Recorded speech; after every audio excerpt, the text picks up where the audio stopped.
A child walks through the front door after a weekend at their other parent's house. Instantly, their posture rigidifies. Within minutes, they might complain of a sudden stomachache, pick a fight over nothing, or adopt a personality that feels entirely foreign. These reactions are often dismissed as standard tantrums or the general stress of moving between two different sets of household rules. However, the shift occurs because the child is moving between two conflicting emotional realities. This friction forces their nervous system into a scan for danger mode, treating the threshold of the home as a high-stakes threat environment. These behavioral shifts function as survival strategies.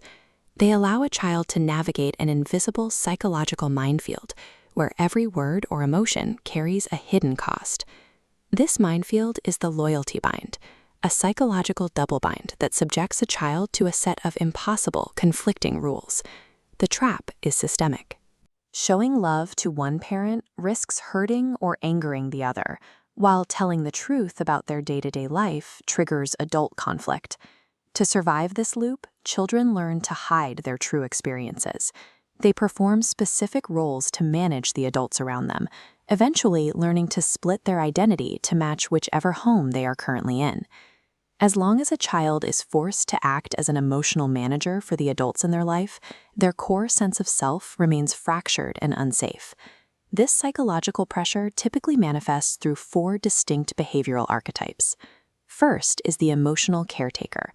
This child monitors your mood and suppresses their own excitement about the other parent to ensure you don't feel sad or abandoned. The informant feels a constant pressure to report details, screenshots, or conversations from the other home, essentially acting as a field agent for an anxious adult.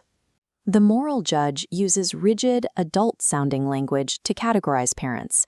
They adopt black and white views, often declaring one parent good and the other bad to resolve their own internal tension.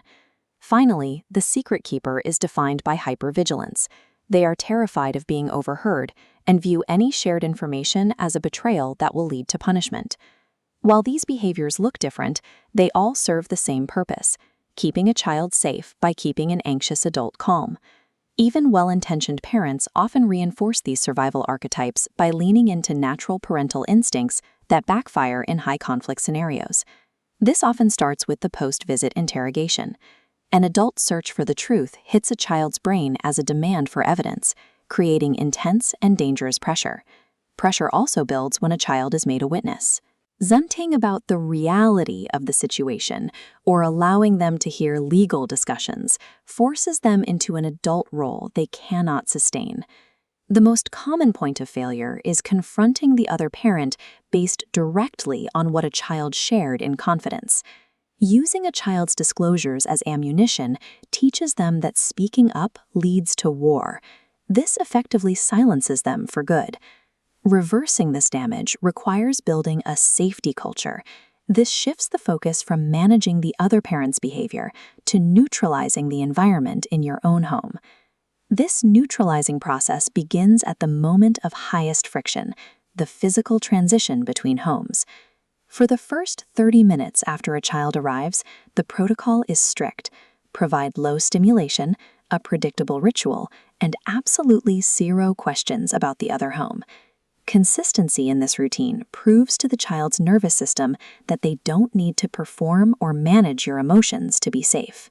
Establishing these predictable rituals provides the concrete evidence a hypervigilant child needs to finally stand down. Within this safe environment, parents should repeat 3 core messages weekly. You never have to choose. You don't have to manage my feelings. You can tell the truth and still be loved. When a child shares something heavy, like saying, "They told me you don't love me," respond with a framework called listen without recruiting. Instead of attacking the other parent's motives, focus on validating the child's feelings and releasing them from any responsibility for adult choices. Give them a clear anchor. "I'm sorry you heard that. I love you every day, regardless of what anyone else says." You cannot control the ecosystem of the other home. Your influence is found in becoming the unshakable safe harbor, where your child is allowed to be fully themselves without consequences.